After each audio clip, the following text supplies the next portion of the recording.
السلام علیکم۔ جہان داستان میں آپ کا خیر مقدم ہے۔ امید ہے کہ آپ خیریت سے ہوں گے۔ میم الف صدیقی صاحب کی روگی کہانی کی ایپیسوڈ 1 کے ساتھ حافی حاضر خدمت ہے، تو ملاحظہ کیجئے روگی ایپیسوڈ 1۔ آخری دسمبر کی وہ یک بستہ رات میری اس داستان کی بنیادی حیثیت سے میرے لیے ہمیشہ ایک یادگار رہے گی۔ سر شام ہی روپ نگر کا سارا حسن کوہر کی دبیز تہوں میں چھپ کر مان پڑ گیا تھا۔ بدن میں یک بستہ ہواؤں کے تیز و تن جھونکے نشتر بن کر چبھ رہے تھے، اس لیے پہاڑوں کے درمیان بل کھاتی شاہراہ پر واقع مرکزی بازار کی رونقیں بھی کسی جوان بیوہ کی طرح اداس اور مغموم نظر آ رہی تھیں، ورنہ عام حالات میں رات گئے تک وہاں سیر و تفریح کے متوالوں کی بڑی تعداد چہل قدمی کرتی نظر آتی رہتی تھی اور دکانوں میں قمقمے جگمگاتے رہتے تھے۔ مجھے روپ نگر آئے 11 دن گزر چکے تھے۔ میں یہاں سیر و تفریح کے غرض سے نہیں آیا تھا۔ میری آمد کا مقصد میرا عزیز ترین دوست تھا، جو گزشتہ 3 ماہ سے روپ نگر میں ڈاکٹروں کے مشورے سے تبدیلی آب و ہوا کی غرض سے مقیم تھا۔ ہمارے درمیان خط و کتابت کے ذریعے عارضی ملاقاتیں قائم تھیں۔ اچانک شہباز کی جانب سے خطوں کا سلسلہ بند ہو گیا۔ پھر ایک روز مجھے شہباز کی ماں کا ایک مختصر مگر پریشان کن خط ملا۔ اس خط میں شہباز کی ماں نے لکھا تھا کہ میرے دوست کی حالت سنبھلتے سنبھلتے اچانک خراب ہو گئی ہے۔ مرض کے حملے نے اس کے ذہن کو اس حد تک متاثر کیا تھا کہ وہ بہکی بہکی باتیں کرنے لگا تھا۔ جس روز شہباز کی ذہنی حالت خراب ہوئی تھی، اس سے ایک روز پہلے اس نے اپنی ماں سے درخواست کی تھی کہ مجھے فوری طور پر روپ نگر بلا لیا جائے۔ شہباز کی اس خواہش کے احترام میں اس کی ماں نے پہلی بار مجھے براہ راست خط لکھا تھا، ورنہ انہیں میری اور شہباز کی دوستی ایک آنکھ نہیں بھاتی تھی، غالباً اس لیے کہ میرا خاندان اور میری مالی حیثیت ان کے خاندان اور ان کی مالی حیثیت کے مقابلے میں حد درجہ کمزور تھی۔ خود مجھے بھی اس کا احساس ہمیشہ سے تھا، لیکن شہباز کی دوستی، اس کی محبت اور پرخلوص باتوں نے اس درمیان خلیج کو پاٹ دیا تھا۔ ہماری دوستی کا آغاز اس مکتب سے ہوا تھا جہاں ہم دونوں حصول تعلیم کے لیے گئے تھے۔ کمزور مالی حیثیت کی وجہ سے میں جماعت کے دوسرے لڑکوں سے الگ تھلگ رہا کرتا تھا۔ میری جماعت کے لڑکے مجھے طرح طرح کے نام سے پکارتے تھے۔ کوئی مجھے غربت کا طعنہ دیتا تو کوئی مجھے مغرور گردانتا، لیکن میں کبھی ان کی باتوں کی طرف توجہ نہیں دیتا تھا۔ مجھے اپنے بوڑھے باپ کی غربت کا برم قائم رکھنا تھا۔ میری تعلیم کے اخراجات میں میرے بوڑھے باپ کے پسینے کی کمائی شامل تھی۔ میں جانتا تھا کہ اگر میرا 1 سال بھی ضائع ہوا تو میرے باپ کی کمر ٹوٹ جائے گی۔ اس کی امیدوں کا واحد مرکز صرف میں تھا، اس کا ایک اکلوتا بیٹا جسے وہ ہر قیمت پر پروان چڑھتا دیکھنا چاہتا تھا، اور اسی وجہ سے اس نے مجھے کینٹ کے اس انگلش اسکول میں داخل کرایا تھا جہاں کی فیس عام اسکولوں کے مقابلے میں 4 گنا زیادہ تھی۔ ماں نے کینٹ اسکول میں میرے داخلے کی مخالفت کی تھی، لیکن میرے والد صاحب کا خیال تھا کہ تعلیم کے ساتھ ساتھ کینٹ جیسے اسکول کا ماحول بھی میرے لیے ضروری ہے، جو مجھے سوسائٹی کے اطوار اور بڑے لوگوں میں اٹھنے بیٹھنے کے آداب سے بھی روشناس کرائے گا۔ ان کا خیال تھا کہ اگر میں نے کینٹ اسکول سے میٹرک پاس کیا تو نہ صرف یہ کہ مجھے کالج میں داخلہ بھی بآسانی مل جائے گا، بلکہ وہاں کا سرٹیفکیٹ بھی میرے لیے کسی اچھی ملازمت کے حصول میں بھی معاون ثابت ہوگا۔ اسکول میں شمشاہی امتحان تک میری حیثیت میرے ہم جماعتوں کے لیے قطعی غیر اہم تھی۔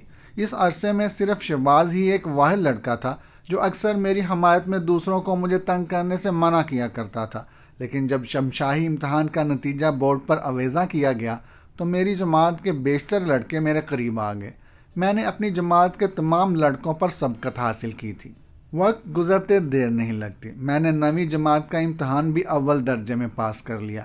پھر جب میٹرک کا امتحان سر پر آیا تو میں نے پڑھائی پر اپنی پوری توجہ دوچند کر دی۔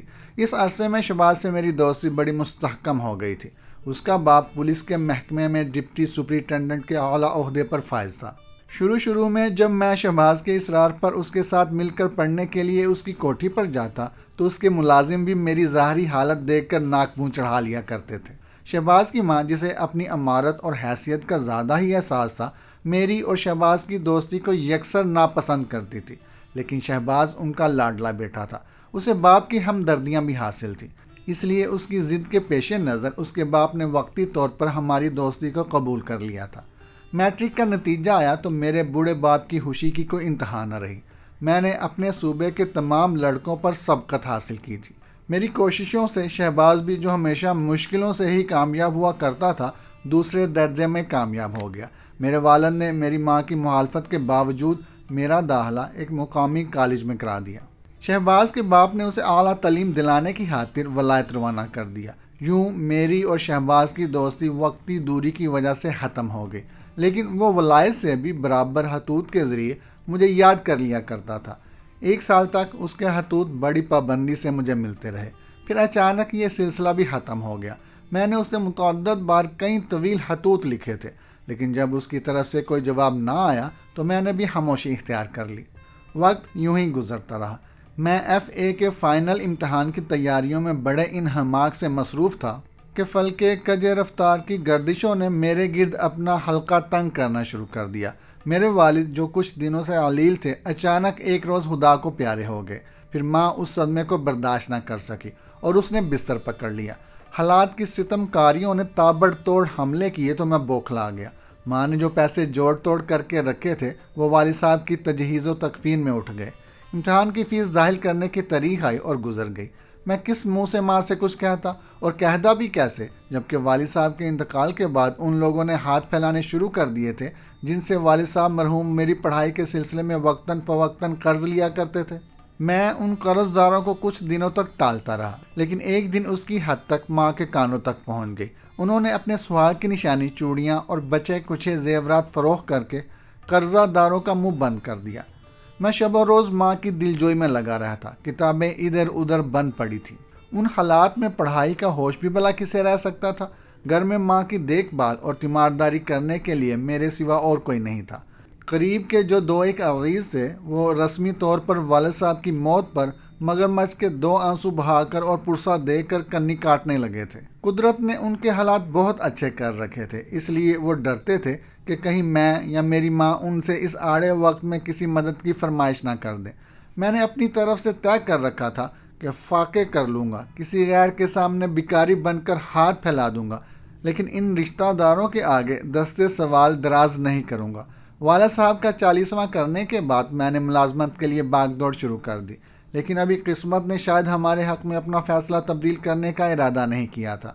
میں صبح سے دوپہر تک دفتروں کی خاک چھانتا پھرتا، لیکن کوئی مجھے چپڑاسی کی اسامی بھی دینے پر تیار نہ ہوتا تھا۔ میری ماں کی حالت روز بروز ابتر ہوتی جا رہی تھی۔ میرے پاس اتنے پیسے بھی نہیں تھے کہ ان کے لیے کسی ڈاکٹر یا دوا کا ہی بندوبست کر سکتا۔ والد صاحب کا غم میری ماں کو اندر ہی اندر گن کی طرح کھائے جا رہا تھا۔ اس دوران ایک دن میری ماں نے مجھ سے دریافت کیا، بیٹا کب تک تو اس طرح میری پٹی سے لگا بیٹھا رہے گا؟ کچھ پڑھائی کی طرف بھی دھیان دے، تیرے امتحان میں اب کتنے دن باقی رہ گئے ہیں؟ میں اپنی پڑھائی سے غافل نہیں ہوں امی جان، میں نے ماں کو جھوٹی تسلی دی۔ امتحان میں ابھی پورا 1 ماہ باقی ہے، آپ مطمئن رہیں، میں انشاءاللہ ضرور کامیاب ہو جاؤں گا۔ خدا تجھے کامیاب کرے میرے لال۔ ماں نے دل کی گہرائیوں سے میرے حق میں دعا کی، پھر چونک کر پوچھا، کیا تیری فیس جمع ہو گئی ہے؟ امی جان، میں ضبط نہ کر سکا۔ بے اختیار ماں کے سینے سے سر رکھ کر سسکتے ہوئے کہا، آپ صرف اپنی صحت کا خیال رکھیں، مجھے آپ کی زندگی کے سوا اور کچھ نہیں چاہیے۔ بیٹا، ماں نے اپنے نحیف ہاتھوں سے میرا چہرہ اٹھاتے ہوئے پوچھا، سچ سچ بتا، کیا تیری فیس داخل ہو گئی ہے؟ ماں کے لہجے میں کچھ ایسا درد، کچھ ایسی کسک تھی کہ میں جواب تو نہ دے سکا، لیکن بے اختیار پھوٹ پھوٹ کر رونے لگا۔ میری ماں نے میرے آنسوؤں سے اپنے سوال کا جواب پا لیا تھا۔ ایک سرد آہ بھر کر بولی، میں اب حشر کے میدان میں تیرے باپ کو کیا منہ دکھاؤں گی؟ میرے امتحان میں شریک نہ ہونے کے غم نے میری ماں کی صحت کو اور متاثر کیا۔ ان کی حالت اور زیادہ خراب ہو گئی۔ اس روز پہلی بار میرے پڑوسی کو میری حالت پر ترس آیا۔ انہوں نے فوراً ڈاکٹر کو بلوایا، لیکن شاید میری ماں کو آخری وقت میں بھی کسی کا احسان مند ہونا گوارا نہیں تھا۔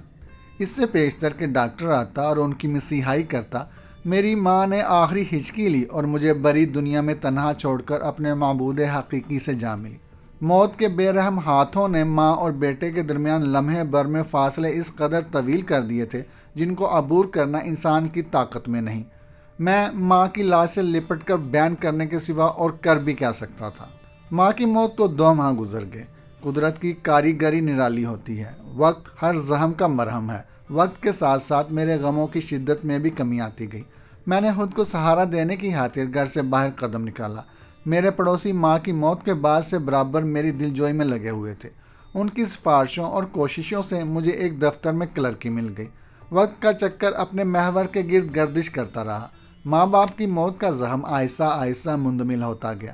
دن بھر میں دفتر میں رہتا اور رات گئے اپنے مختصر سے مکان میں آ کر پڑا رہتا۔ مجھے روپے پیسوں سے کوئی محبت نہ تھی۔ پہلی تاریخ کو تنہا لا کر میں اپنے پڑوسی رحمت علی جو وکیل تھے ان کے ہاتھوں پر رکھ دیا کرتا تھا۔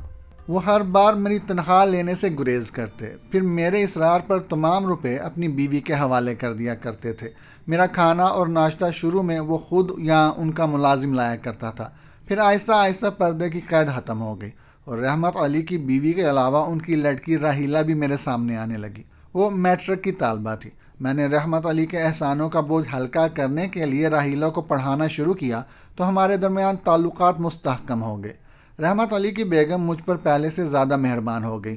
پہلے وہ صرف میرے کھانے اور ناشتے کی فکر رکھتی تھی، اب انہیں میرے کپڑوں اور گھر بار کی فکر بھی لاحق ہو گئی۔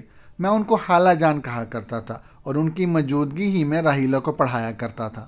والدین کی موت اور عزیز داروں کی کنارہ کشی کے بعد رحمت علی اور ان کی بیگم کا سہارا میرے لیے بڑا تقویت بخش تھا۔ بیگم رحمت علی نے بارہا اصرار کیا کہ میں از سر نو کالج میں داخلہ لوں اور پڑھائی مکمل کروں، لیکن میں ہر بار ان کو ٹال گیا۔ ایک تنہا شخص کے لیے 2 وقت کی روٹی اور سر چھپانے کے لیے ایک چھوٹا سا مکان موجود ہے۔ مجھے اس سے زیادہ کی طمع نہیں تھی۔ میں اپنی موجودہ حالت سے مطمئن تھا، لیکن قسمت کو کچھ اور ہی منظور تھا۔ انسان اگر اپنے ماضی سے حال اور حال سے مستقبل میں جھانک لینے کی قوت رکھتا تو قدرت کی کاریگری کو بھلا کون یاد کرتا۔ میرے ساتھ بھی یہی ہوا۔ میں اپنے حال سے مطمئن تھا اور مجھے اپنے مستقبل کی کوئی فکر نہیں تھی۔ والدین کی موت نے میرے اندر کے انسان کو گلا گونگ کر مار دیا تھا۔ میری تمام امنگیں اور آرزوئیں سینے کی گہرائی میں ہی کہیں دفن ہو گئی تھی۔ میں نے خود کو محض حال کے سانچے میں ڈالنا چاہا تھا۔ دنیا کا چکر بڑا طویل تھا، مگر میں نے خود کو محض دفتر سے گھر تک کے فاصلوں کے درمیان محدود کر لیا تھا، اور انہی فاصلوں کے درمیان ایک روز میں دفتر سے گھر لوٹ رہا تھا کہ اچانک ایک جانی پہچانی اور مانوس سی صورت مجھے نظر آئی۔ وہ میرا ہم جماعت شہباز تھا، جس نے اپنے والدین کی مخالفت کے باوجود میری جانب دوستی کا ہاتھ بڑھایا تھا۔ 2 سال کی طویل مدت کے بعد شہباز اچانک نظر آ گیا تو میرا دل چاہا کہ تیزی سے لپک کر اسے گلے سے لگا لوں، لیکن میں نے ایسا نہیں کیا۔ میں ایک بار پھر شہباز اور اس کے والدین کے درمیان نفرت کی دیوار بن کر حائل نہیں ہونا چاہتا تھا۔ میں نے خود پر جبر کیا اور راستہ مڑنے کے ارادے سے پلٹا ہی تھا کہ شہباز نے مجھے دیکھ لیا۔ ایک لمحے کو اس نے کچھ سوچا، پھر بے اختیار میرا نام لے کر آگے بڑھا اور بڑی گرم جوشی سے مجھے لپٹا لیا، یوں جیسے وہ 2 سال کی طویل مدت گزر جانے کے باوجود ایک پل کو بھی مجھے بھولا نہیں تھا۔ میں نے بھی اس کی گرم جوشی کا جواب محبت سے دیا۔ وہ مجھے زبردستی ایک ہوٹل میں پکڑ کر لے گیا۔ لندن کے ہنگاموں کے قصے سناتا رہا، وہاں کی رنگینیوں کا ذکر کرتا رہا، مغربی معاشرے کے بارے میں دلچسپ حقائق اور اپنے ذاتی تجربوں سے مجھے نوازتا رہا۔ میں خاموشی سے بیٹھا اس کی باتوں کو سنتا رہا۔ وہ خاموش ہوا تو میں نے کہا، کیا تم ان مصروفیات کا ذکر نہیں کرو گے جنہوں نے تمہیں میرے خطوط کا جواب دینے سے بھی روک دیا تھا؟ تمہارے خطوط؟ شہباز نے ایک ثانیہ کو میرا چہرہ بغور دیکھا، پھر معنی خیز مسکراہٹ ہونٹوں پر بکھیرتا ہوا بولا، یہی شکایت مجھ سے ڈیڈی اور ممی کو بھی ہے، لیکن انہوں نے بڑی کشادہ دلی کا ثبوت دیتے ہوئے مجھے معاف کر دیا ہے۔ بڑے آدمیوں کے دل بھی بڑے اور کشادہ ہوتے ہیں، لیکن میں… پلیز امجد، شہباز نے تیزی سے کہا، اگر تم کو واقعی مجھ سے شکایت ہے تو میں معافی کا خواستگار ہوں۔ جاؤ، معاف کیا۔ میں ہنس کر بولا، تم بھی کیا یاد کرو گے کہ کسی غریب سے واسطہ پڑا ہے؟ کچھ اپنے بارے میں بھی بتاؤ، شہباز نے پوچھا۔ انکل اور آنٹی کیسے ہیں؟ پڑھائی کے میدان میں تم نے اور کیا کیا تیر مارے ہیں؟ پڑھائی کا سلسلہ ختم ہی سمجھو، میں نے سنجیدگی سے جواب دیا۔ پھر والدین کی موت کا ذکر کیا تو شہباز کی آنکھیں بھی نمناک ہو گئیں۔ خاصی دیر تک ماحول سوگوار رہا، پھر میں نے اس کی بوریت کو دور کرنے کی خاطر اس سے لندن کی تعلیم کے بارے میں دریافت کیا تو شہباز نے فوراً ہی کوئی جواب نہیں دیا۔ چند لمحے یوں ہی خلا میں گھورتا رہا، پھر مسکرا کر بولا، امجد، کیا تم بتا سکتے ہو کہ انسان اعلیٰ تعلیم کس مقصد سے حاصل کرتا ہے؟ بڑا آدمی بننے کے لیے، معاشرے میں عزت اور شہرت حاصل کرنے کے لیے، اپنے خاندان کا نام اور بڑا کرنے کے لیے۔ اور اگر کسی انسان کو یہ تمام چیزیں تعلیم کے بغیر ہی حاصل ہو جائیں تو تم کیا کہو گے؟ کیا مطلب؟ میں نے شہباز کو وضاحت طلب نظروں سے گھورا تو اس کا لہجہ اور معنی خیز ہو گیا۔ لندن میں میرے قیام کی کہانی خاصی طویل ہے، پھر کسی وقت فرصت سے سناؤں گا۔ میں صرف تمہاری تعلیم کے بارے میں پوچھ رہا ہوں، میں نے اسے ٹٹولنا چاہا۔ نہ جانے کیوں شہباز کا جواب میرے اندر کے تجسس کو ہوا دے رہا تھا۔ مجھے نہ جانے کیوں شبہ تھا کہ وہ مجھ سے کوئی بات چھپانے کی کوشش کر رہا ہے۔ ابھی میری تعلیم نامکمل ہی سمجھو، اس نے گول مول انداز میں جواب دیا۔ 1 ماہ یہاں قیام کر کے دوبارہ واپس چلا جاؤں گا، اور پھر شہباز کے نامکمل جملے نے ایک بار پھر میرے تجسس کو ہوا دی۔ مجھے افسوس ہے مائی ڈیئر امجد، وہ یک لحظ سنجیدہ ہو گیا۔ میں فی الحال اس سے زیادہ کچھ نہیں کہہ سکتا۔ میں تم سے یہ بھی درخواست کروں گا کہ اس وقت میں نے تم سے جو باتیں کی ہیں ان کو صرف اپنی ذات تک محدود رکھنا، کسی اور سے کوئی تذکرہ نہ کرنا۔ میرا خیال ہے کہ میں تمہارے دل کا چور پکڑنے میں کامیاب ہو گیا ہوں۔ میں نے مسکراتے ہوئے کہا، غالباً تم نے لندن میں اپنی پسند کی شادی کر لی ہے۔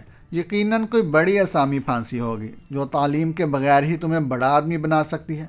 تمہارا اندازہ غلط ہے میرے دوست، اس نے مسکراتے ہوئے میری بات رد کی اور بے حد معنی خیز سنجیدگی سے بولا، مجھ سے وعدہ کرو کہ تم میری باتوں کا ذکر کسی اور سے نہیں کرو گے۔ ڈونٹ بی سلی شہباز، میں الجھ کر بولا، جب تم نے مجھے کچھ بتایا ہی نہیں تو کسی سے تذکرہ کیا کروں گا؟ پھر بھی وہ ہونٹ چباتے ہوئے بولا، جب تک میں تمہیں اجازت نہ دوں تم اپنی زبان بند رکھو گے۔ میں نے شہباز کو غور سے دیکھا، اس کے چہرے پر جلاہٹ اور الجھن کے ملے جلے تاثرات موجود تھے۔ ابھی میں یہ سوچ ہی رہا تھا کہ اس نے مجھے اپنا کون سا ایسا راز بتایا ہے جو مجھ سے پوشیدہ رکھنے کی درخواست کر رہا ہے، کہ اچانک وہ مجھے تیز نظروں سے گھورتا ہوا اٹھا اور کاؤنٹر پر بل ادا کرنے کے بعد تیزی سے ہوٹل سے باہر نکل گیا۔ شاید یہ بھی بڑے آدمیوں کی کوئی ادا ہو۔ میں نے خود کو سمجھایا اور شہباز کے بدلے ہوئے رویے پر غور کرتا ہوا اٹھ کر گھر کی جانب چل دیا۔ رات کو بستر پر لیٹنے کے بعد بھی میرا ذہن بڑی دیر تک شہباز کی شخصیت اور اس کی باتوں کے تانے بانے میں الجھا رہا۔ بظاہر اس کی باتیں مجھے بے سر و پا محسوس ہو رہی تھی، اس لیے میں نے ذہنی ورزش ترک کی اور کروٹ لے کر آنکھیں بند کر لی۔ دوسری صبح میں حسب معمول وقت پر دفتر گیا۔ شام کو دفتر سے لوٹتے ہوئے غیر اختیاری طور پر میری نگاہیں بری پوری سڑکوں پر شہباز کو تلاش کر رہی تھی۔ اس کی مبہم باتیں رہ رہ کر میرے ذہن میں ابھر آتی تھی۔ میرا خیال تھا کہ وہ جلد ہی مجھ سے دوبارہ ملاقات کر کے ان باتوں کی نقاب کشائی کرے گا جو میرے لیے ناقابل فہم تھی، لیکن اس کے باوجود شہباز نے سختی سے مجھے زبان بند رکھنے کی ہدایت کی تھی۔ راستے پر میں نے سست رفتاری کا مظاہرہ کیا، لیکن شہباز مجھے کہیں نظر نہ آیا۔ دوسرے روز بھی یہی ہوا۔ تیسرا روز گزرا تو میں نے سوچا کہ کیوں نہ شہباز کے گھر فون کر کے اس کی خیریت دریافت کروں۔ مجھے دراصل اس کی بے سروپا باتوں سے زیادہ اس کا وہ رویہ کھٹک رہا تھا جو اس نے مجھ سے رخصت ہوتے ہوئے ظاہر کیا تھا۔ دفتر میں نے 2-3 بار ریسیور کا فون اٹھایا، لیکن مجھے شہباز کے گھر کے نمبر گمانے کی ہمت نہیں ہوئی۔ شاید اس لیے کہ میں احساس کمتری کا شکار تھا، یا پھر اس لیے کہ میں شہباز کے والدین سے حد درجہ خائف تھا۔ 2 روز اسی شش و پنج میں گزر گئے۔ شہباز نے کہا تھا کہ وہ 1 ماہ بعد دوبارہ لندن جانے کا ارادہ رکھتا ہے۔ اپنی تعلیم کے بارے میں اس نے جو باتیں کی تھی وہ مجھے الجھا رہی تھی۔ اس نے کہا تھا کہ بعض حالات میں انسان تعلیم حاصل کیے بغیر بھی دولت، شہرت اور اونچا مقام پیدا کر سکتا ہے۔ اس نے ان حالات سے متعلق کوئی وضاحت نہیں کی تھی۔ ذاتی طور پر میں نے پہلے ہی نتیجہ اخذ کیا تھا کہ میرے دوست نے لندن میں کسی مالدار گھرانے کی لڑکی سے شادی رچالی ہوگی اور بیوی کی دولت پر فخر کر رہا ہوگا، لیکن شہباز نے میرے خیال کی تردید کی تھی۔ بہرحال اس کا رویہ میرے لیے پریشان کن ہی تھا۔ پریشانی کی ایک وجہ یہ بھی تھی کہ میں جس قدر شہباز اور اس کی گول مول باتوں کو ذہن سے جھٹکنے کی کوشش کرتا، اتنا ہی میرا ذہن اس کے معاملے کو سلجھانے میں اور الجھتا جاتا تھا۔ اس الجھن سے نجات پانے کی خاطر میں ایک بار اس کے گھر کا چکر بھی دور دور سے لگا آیا، لیکن شہباز سے ملاقات نہ ہو سکی۔ میری الجھن روز بروز نہ جانے کیوں بڑھتی جا رہی تھی۔ شہباز سے خط و کتابت بند ہوئے 1 سال سے زیادہ مدت گزر چکی تھی۔ مجھ پر حالات نے جو ظلم توڑے تھے انہوں نے مجھے خود اپنی ذات سے بھی بے خبر رہنے کا عادی بنا دیا تھا۔ میں نے والدین کی موت کے بعد خود کو ایک ویران اور مختصر سے خول میں بند کر لیا تھا۔ میں نے اپنی ذات کو محدود کر لیا تھا، لیکن پھر اچانک شہباز نے مجھ سے دوبارہ مل کر میرے سکون کو برباد کر دیا تھا۔ میں اس جذبے کو کوئی نام دینے سے قاصر تھا۔ اس انجانی خلش کو آپ جو چاہیں نام دے لیں، جو مجھے بارہا شہباز کی شخصیت سے الجھنے پر مجبور کرتی رہتی تھی۔ اسی ادھیڑ بن میں 15 روز گزر گئے۔ آہستہ آہستہ ذہن کا کھچاؤ کم ہو رہا تھا۔ شہباز کی شخصیت کے نقوش میرے ذہن میں گرد آلود ہونے لگے تھے کہ ایک روز جب میں دفتر سے تھکا ہارا گھر واپس آیا تو خالہ جان، رحمت علی صاحب کی بیوی، خالہ جان نے پہلے مجھے کھانا کھلایا۔ پھر میں چائے سے فارغ ہو کر واپسی کے لیے اٹھنے لگا تو خالہ جان نے دبی زبان میں کہا، کیا بات ہے امجد میاں، تم کچھ دنوں سے پریشان نظر آ رہے ہو؟ جی، میں نے سٹ پٹا کر خالہ جان کو دیکھا۔ ایک لمحے کو میرے دل کی دھڑکن تیز ہو گئی۔ مجھے حیرت تھی کہ خالہ جان نے میرے اندر کے چور کو آخر کس طرح تاڑ لیا تھا۔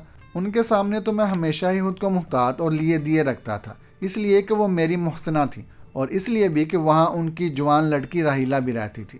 میں نہیں چاہتا تھا کہ اس گھر کی حدود میں میری بے تکلفی کو کوئی نیا نام دیا جا سکے، چنانچہ میں جتنی دیر بھی وہاں رہتا چپ چاپ اور گمسم رہتا تھا۔ پھر آج خالہ جان نے میری پریشانی کو کس طرح بانپ لیا تھا۔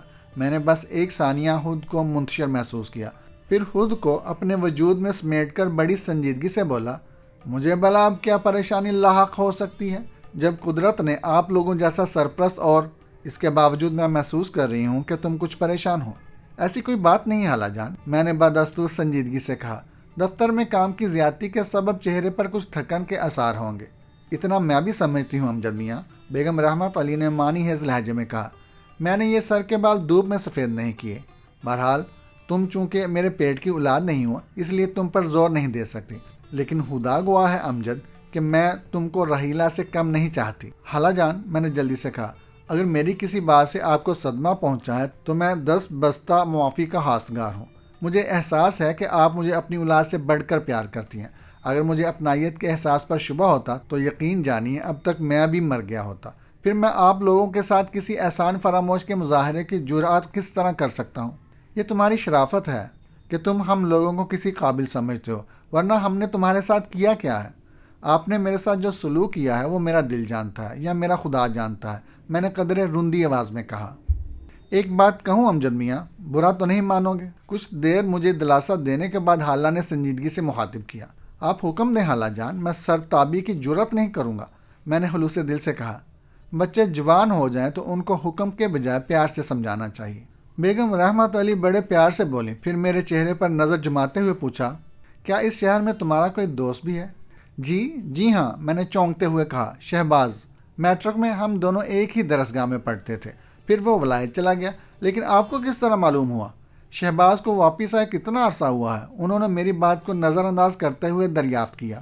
مجھے اس کا صحیح اندازہ نہیں، 2 سال کے بعد کوئی 15 روز بیشتر وہ اچانک مجھے ملا تھا۔ میں نے محتاط لہجہ اختیار کیا۔ 1 ماہ بعد وہ دوبارہ لندن جانے کا ارادہ رکھتا تھا۔ کیا 15 روز میں وہ تمہیں صرف ایک بار ملا تھا؟ جی ہاں، تم غالباً شہباز ہی کے سلسلے میں کسی الجھن کا شکار ہو۔ میں اس سے شاکی ہوں خالہ جان، میں نے اصل بات کو چھپانے کی خاطر جھوٹ کا سہارا لیا۔ اس نے لندن میں قیام کے دوران 1 سال سے میرے خطوط کے جواب دینے بند کر دیے تھے، اور واپسی کے بعد بھی صرف ایک بار سر راہ سرسری ملاقات پر اکتفا کی۔ شہباز کے بارے میں تمہارا کیا خیال ہے؟ میرا مقصد ہے کہ اسے کیسا سمجھتے ہو؟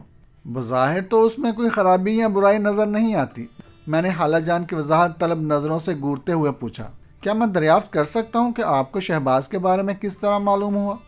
آج دوپہر 10-11 سال کا کوئی لڑکا ایک پرچہ تمہارے دروازے کے اندر ڈال گیا تھا، خالہ جان نے کہا۔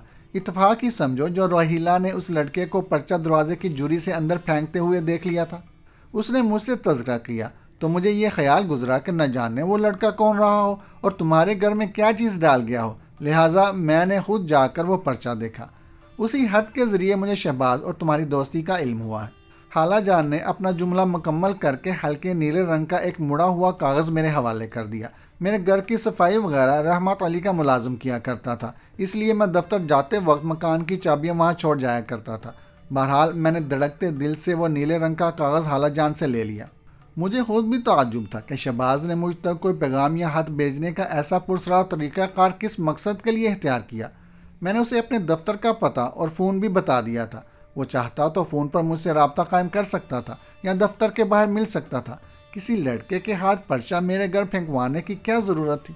میں جلد از جلد خط کا مضمون پڑھنا چاہتا تھا، جس نے خالہ جان کو بھی میرے دوست کے سلسلے میں مجھ سے باز پرس کرنے پر مجبور کر دیا تھا۔ خط میں یقیناً کوئی بات رہی ہوگی جس نے خالہ جان کو بھی شہباز کی شخصیت کے بارے میں سوچنے پر مجبور کر دیا تھا۔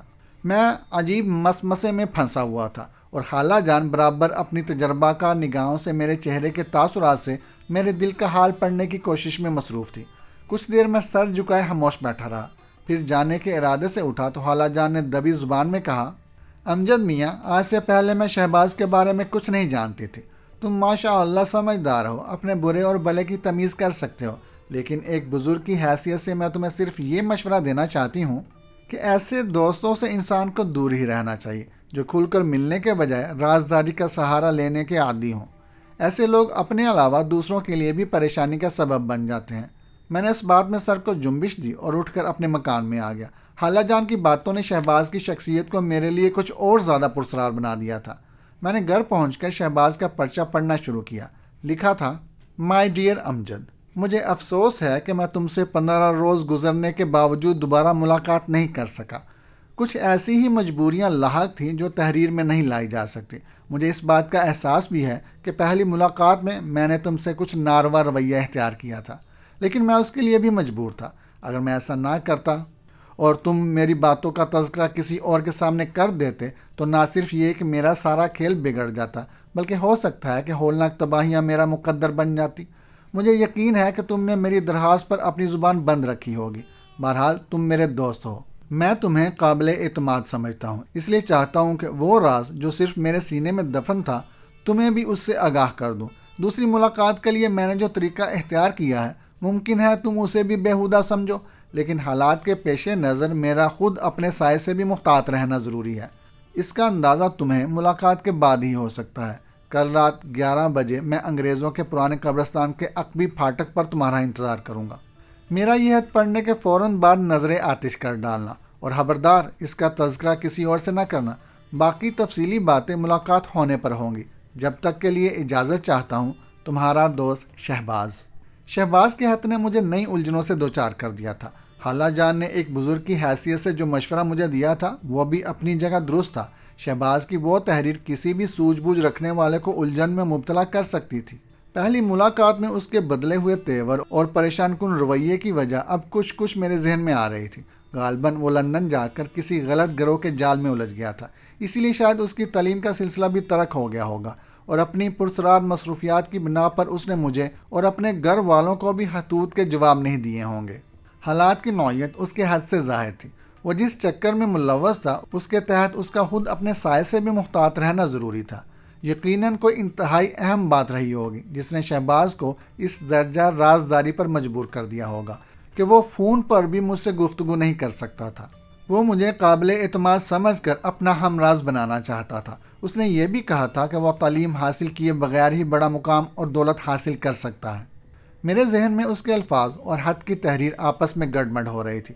معمہ جو بھی تھا فی الحال میری سمجھ سے بالاتر تھا، لیکن ایک بات رہ کر میرے ذہن میں چبھ رہی تھی۔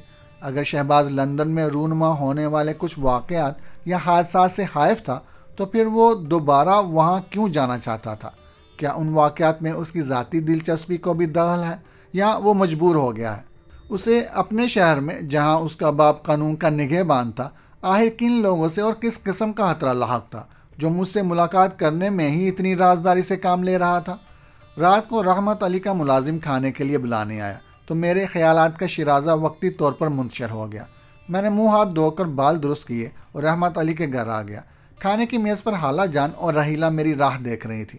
میں نے رحمت علی کے بارے میں دریافت کیا تو معلوم ہوا کہ وہ کسی مقدمے کی پیشی کے لیے شہر سے 2 روز تک باہر رہیں گے۔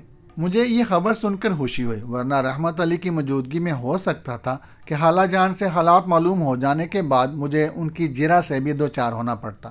کھانے کی میز پر خاموشی ہی رہی۔ مجھے خالہ جان کے سامنے اس وقت بلا وجہ چوروں کی طرح نظریں چرانا پڑ رہا تھا۔ شہباز کے خط نے میری شخصیت کو بھی ان کی نگاہوں میں مشکوک کر دیا تھا۔ نہ جانے انہوں نے میرے بارے میں کیا رائے قائم کی ہو۔ بظاہر میری پوزیشن بالکل صاف تھی۔ میں چاہتا تو خالہ جان کو پوری بات تفصیل سے سنا کر گلو خلاصی حاصل کر سکتا تھا، لیکن شہباز نے مجھے سختی سے زبان بند رکھنے کی تاکید کی تھی۔ کھانے کے بعد میں رحیلہ کو پڑھانے بیٹھ گیا۔ رحیلہ کی عمر 18-19 کے درمیان تھی، بے حد شوخ اور ذہین تھی۔ قدرت نے اسے حسن کی دولت سے مالا مال کر رکھا تھا۔ میں ہمیشہ اس کا احترام کرتا تھا۔ وہ اکثر بے تکلفی سے پیش آتی، مگر میں نے کبھی اس سے بے تکلف ہونے کی کوشش نہیں کی تھی۔ ہمیشہ کی طرح آج بھی خالہ جان اسی کمرے میں موجود تھی جہاں میں رحیلہ کو پڑھا رہا تھا۔ شہباز کے مسئلے نے مجھے یوں ہی پریشان کر رکھا تھا۔ پھر نہ جانے کیوں مجھے یہ احساس بار بار الجھا رہا تھا کہ خالہ جان کی نظریں رہ کر میری جانب اٹھ رہی ہوں گی۔ میں نے 1-2 بار نظر اٹھا کر دیکھا بھی، لیکن خالہ جان اپنے کاموں میں مصروف تھی۔ پھر بھی نہ جانے کیوں کوئی اندرونی خلش مجھے بار بار چونکنے پر مجبور کر دیتی تھی۔ رحیلہ نے بھی میری اس کیفیت کو محسوس کر لیا تھا۔ کچھ دیر تک وہ ضبط کرتی رہی، پھر دبی دبی زبان میں بولی، کہاں تلاش کیا جائے جناب کو؟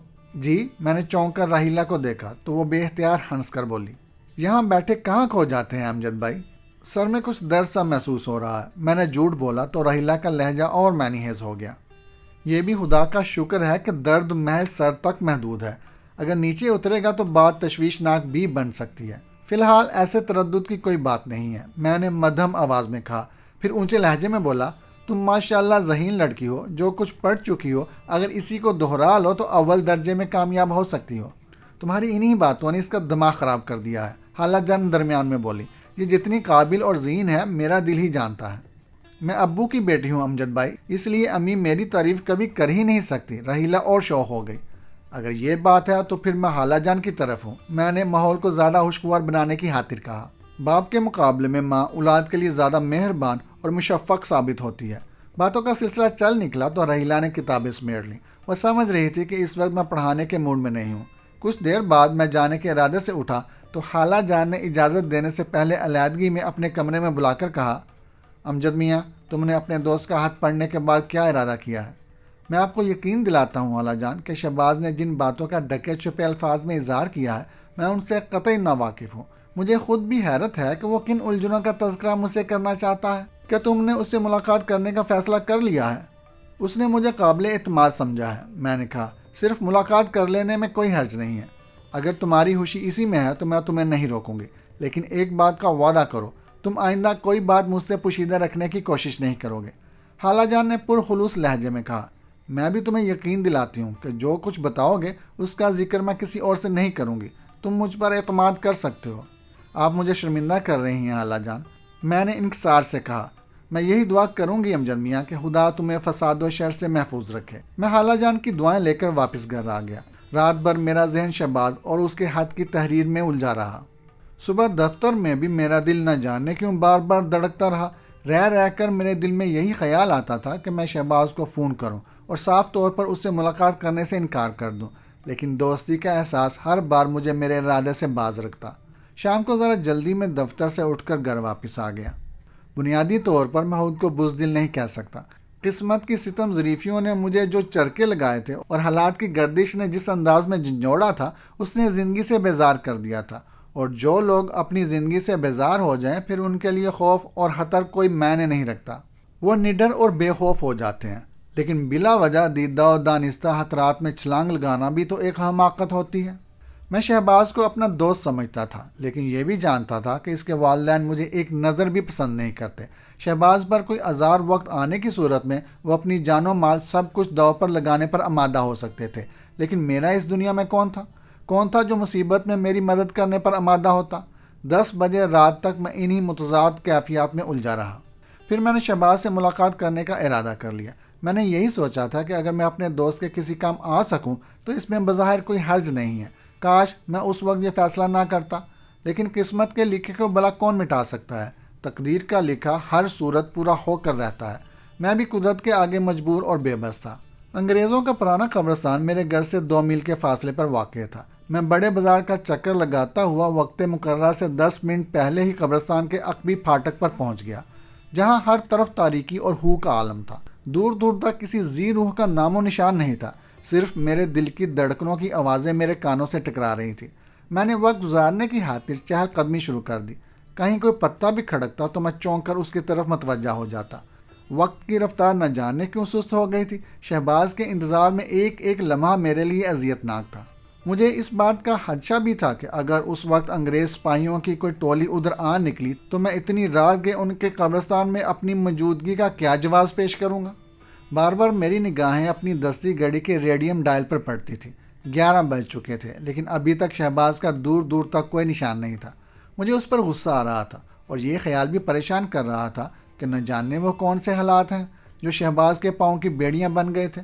11:15 بجے تو میں نے وہاں مزید ٹھہرنا فضول سمجھا اور واپسی کے راستے پر ہو لیا۔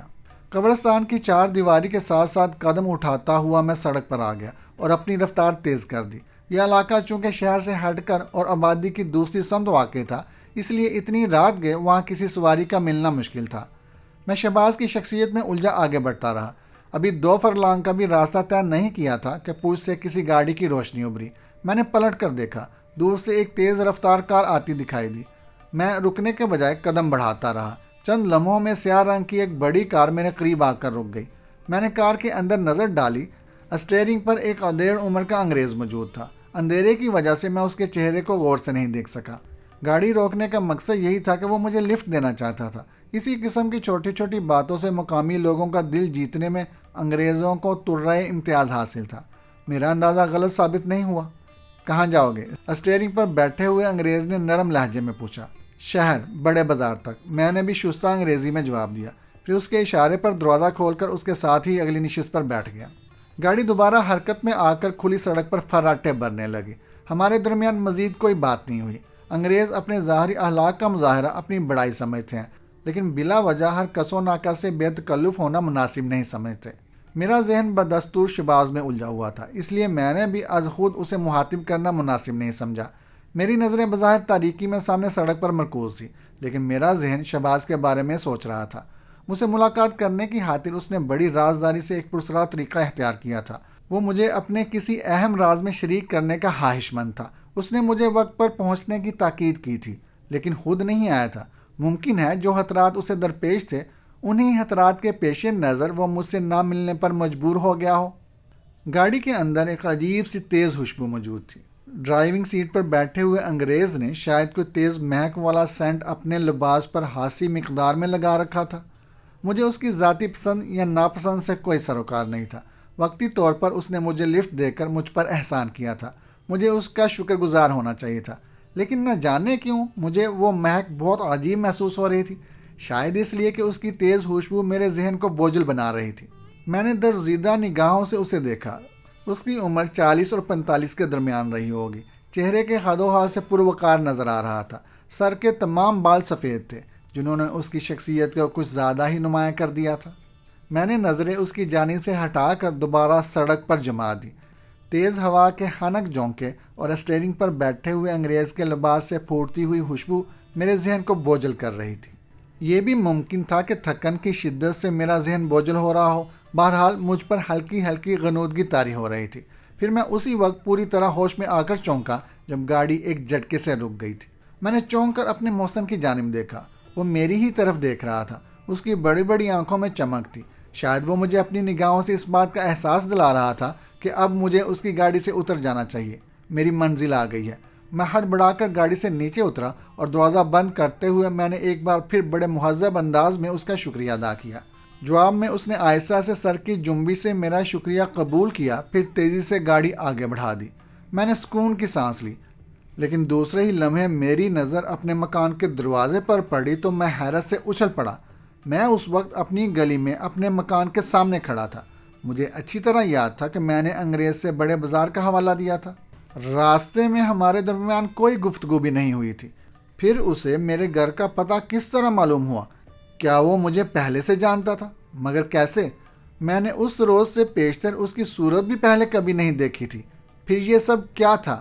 میرے چہرے پر پسینے کے قطرے ابھر رہے تھے۔ میں نے جیب سے رومال نکال کر چہرے کا پسینہ خشک کیا اور دھڑکتے ہوئے دل سے قفل کھول کر اپنے مکان میں داخل ہو گیا۔ اجنبی انگریز کی پرسرار شخصیت نے مجھے ایک نئی الجھن سے دوچار کر دیا تھا۔ میں کپڑے تبدیل کیے بغیر ہی بستر پر لیٹ گیا۔ یہ کہانی ابھی جاری ہے۔ یہ کہانی آپ کو کیسی لگی کمنٹ میں بتائیے گا۔ شکریہ۔